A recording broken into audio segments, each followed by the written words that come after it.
Vriende, goeiemôre.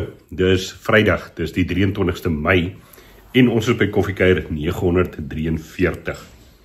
Die boek Handelinge is 'n verskriklike interessante boek wat vir ons 'n klomp verhale vertel, groot verhale, maar ook daardie twee klein verhale waarvan ons nou verlede week gepraat het. Maar verhale vertel van die uitbreiding van die kerk in die vroeë jare, daar in die tyd van die apostels. En hierdie verhale maak ons intens bewus van die leiding wat God deur sy Heilige Gees vir die apostels gegee het, juis ook in terme van hierdie plan van uitbreiding wat hulle gehad het. Onthou mos nou Matteus 28, dan stuur Jesus die disippels uit en sê, gaan in die nasies toe en maak die mense my disippels, doen dit deur hulle te doop en hulle te leer alles wat ek julle beveel het. En dan sien ons dat die disippels aanvanklik nie weet wat om te doen nie, en hulle bly daar in Jerusalem rond, waar die kerk van die Here Jesus mos nou eintlik gevestig is, of gevestig geraak het. Maar dan met tyd is daar 'n klomp dinge wat gebeur, handelinge van die Gees wat maak dat die disippels of die apostels dan nou, dat hulle uitbeweeg na Judea, Samaria en letterlik die uithoeke van die aarde. En as ons die Handelinge verhaal lees, waarby ons dan nou verlede week, Dinsdag en Sondag ook stil gestaan het, dan sien ons dat daardie penny begin drop vir iemand soos Petrus om te besef, die geloof in Jesus Christus is nie maar net bedoel vir die Joodse volk, wat eintlik uit die Ou Testament tradisie kom nie, maar dit gaan na alle tale en nasies toe.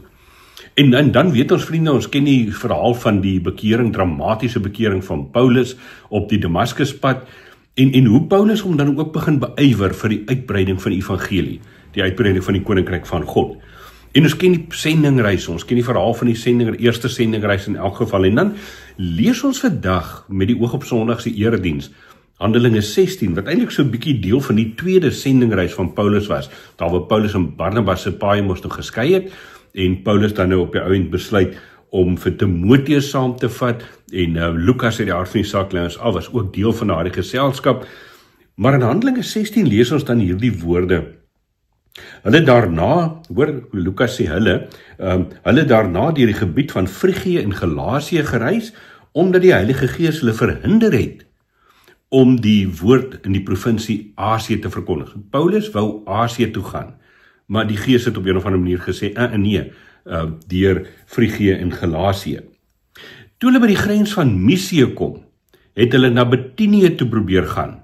Dit is nou so noord-oos, wat mense amper sê.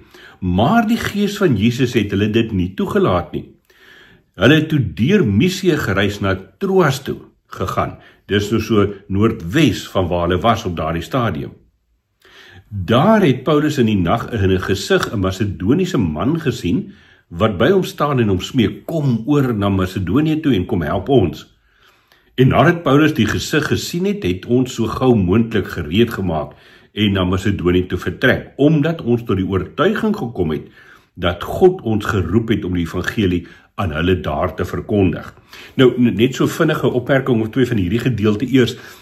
Ons sien, die apostels wou, hulle het 'n plan gehad, 'n reisplan gehad, dit werk nie uit nie, daar gebeur dinge, ons weet nie presies wat nie, maar dat die Heilige Gees hulle verhinder, en dat hulle in ander rigtings in beweeg, en dan hierdie visioen, hierdie gesig van die Macedoniese man, en as Paulus dan nou vermoedelik moes nou in die oggend met die manne hierdie gesig deel, hierdie verhaal vertel, dan gesels hulle daaroor, en dan sê hulle vir mekaar, maar weet julle, ons is oortuig daarvan, dis God wat ons na hierdie Macedoniese man toe stuur. En dan lees ons in vers 11, ons het van Troas af weggevaar en reguit koers gehou na Samothrake toe, en die volgende dag na Neapolis toe. Daarvandaan is ons na Filippi toe, 'n belangrike stad in daardie deel van Macedonië en ook 'n Romeinse kolonie. In hierdie stad het ons 'n paar dae gebly. Op die Sabbatdag is ons na die rivier toe buitekant die stadspoort, omdat ons gedink het daar sou 'n Joodse bidplek wees. Ons het gaan sit en met die vroue gepraat wat daar by mekaar was. Een van die wat geluister het, was 'n vrou met die naam Lydia, wat tot die Joodse geloof aangeneem het. En sy het handel gedrywe met pers wolmateriaal en was van Thyatira afkomstig. Die Here het haar vir Paulus se woorde ontvanklik gemaak. Sy en haar huisgesin is gedoop, en daarna het sy ons uitgenooi gesê, aangesien julle daarvan oortuig is dat ek in die Here glo, kom, gaan by my tuis, en sy het ons oorreed om dit te doen. So hierdie tweede deel vertel Lukas ook vir ons hoe dit dan nou verder gekom het, dat hulle van Troas af weggevaar het, en op pad op die ou end ingekom het by hierdie stad Filippi, waar hulle dan nou in hulle gedagtes was, ons gaan nou daar's 10 nie 'n sinagoge in die stad gewees nie, ons gaan maar na die rivier toe, buitekant die stadspoort, waar daar 'n bidplek behoort te wees, want hulle dink ons nou, hulle gaan hierdie Macedoniese man wat hulle geroep het, wat hulle gesê het, kom help ons, daar ontmoet, maar dan gebeur dit nie. Dan is daar die vroue, en een van hulle Lydia, en op die ou end die verhaal is geskiedenis, vriende. Lydia en haar huis, ons vertaling sê huisgesin, maar dit is eintlik die uitgebreide familienetwerk met slawe en werkers en almal, daardie hele huis kom tot bekering. En as ons dan die verhaal verder vat, dan weet ons dat Lydia, die vrou was, eerste vrou wat tot bekering gekom het, maar dat vanuit Lydia se huiskerk, het eintlik die kerk in Europa versprei destyds. Nou, ons ken die verhaal, ons ken dit baie goed, ons het al baie daaroor gepreek, iewers verlede jaar het ons ook 'n reeks gehad van toedeure na oop vensters, en vra maar hoe die Here partykeer ook gebeure laat in plek val, sodat ons in ander rigtings gestuur word, en so aan. Die vraag wat ek vandag vir jou mee wil los, en waarby ek Sondag in die erediens ook in Kleinmond Kerk bietjie verder gaan oor nadink, is, hoe sensitief is ons vir die Heilige Gees in ons lewens, om ons in rigtings in te stuur, waar God ons wil hê. En ons het as kollegas, toe ons maandag vriende oor hierdie teks gesels het, baie daaroor gepraat ook om te sê, maar hoe onderskei ons die stem van die Heilige Gees? En daaroor gaan ek Sondag so 'n bietjie meer praat. Ek wil jou uitnooi vir dag en môre, om so 'n bietjie stil te raak weer voor die Here, soos wat ek maar gewoonlik op 'n Vrydag doen. En te dink aan tye, insidente, geleenthede, ervarings wat jy gehad het, waar jy geweet het, hier is die Heilige Gees besig om met jou te praat. Hier is God deur sy Gees by jou betrokke om 'n bepaalde ding in jou lewe te laat gebeur, jou in 'n ander rigting te stuur, 'n besluit te laat neem, iets te laat doen, maak nie saak wat dit is nie, maar wat jy daardie ervaring gehad het van, God praat met my. En dit is 'n baie fyn ervaring, dit is 'n baie persoonlike, intieme belewenis wat elkeen van ons ook tussen ons en die Here moet uitklaar. Maar die feit is, vriende, God is aktief betrokke in my en jou lewens.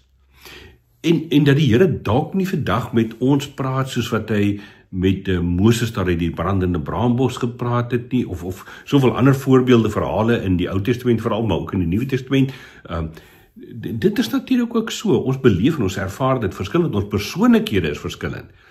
Maar ek wil jy moet nadink oor hoe praat God met jou en hoe luister, hoe onderskei jy die stem van die Heilige Gees in jou lewe. Ons is nou op die voorhand van Pinkster, nie? Nou nie eerskomende Sondag nie, volgende Sondag begin ons eintlik met ons Pinksterreeks, waar ons juist die uitstorting van die Gees weer vier, waar ons opnuut nadink, wat beteken dit vir die kerk, wat die drie-enige God, Vader, Seun en Gees aanbid, om ook te sê, dat die Heilige Gees ons leidsman is, ons stuurman in hierdie lewe. So, dink 'n bietjie na, oor hoe praat God met jou? Hoe is jy ingestel op die stem van die Heilige Gees ook in jou lewe? Kom ons bid saam. Here, dankie dat ons kan weet dat U aktief by ons lewens betrokke is. Dat U nie maar net vir ons in hierdie lewe ingeroep het en sê, gaan leef maar en gaan aan, ek sal so van afstand af dophou nie, maar dat U juis by ons elke dag se lewe, 24 uur van die dag, 7 dae 'n week, 365 dae van die jaar, Here, U is by ons. En U wil ons begelei. U wil vir ons ook so lei dat ons al hoe meer nader aan U sal leef en al hoe meer U koninkryk hier op aarde ook sal uitleef en uitbou. En daarom is ons gebed maar net vanoggend, Heilige Gees, opnuut weer. Doen dit. Praat met ons. Begelei ons. Maak ons sensitief vir U.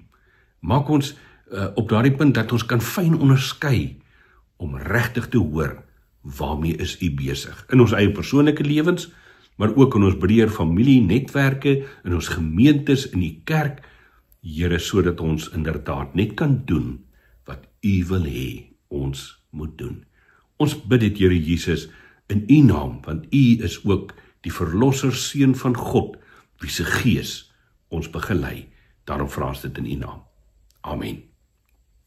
Vriende, ek hoop jy het 'n heerlike Vrydag. Dink bietjie na oor daardie geleenthede waar die Here met jou gepraat het, waar jy dit ervaar en beleef het. Sondag gesels ons uit Kleinmond Kerk uit met mekaar saam verder oor hierdie tema.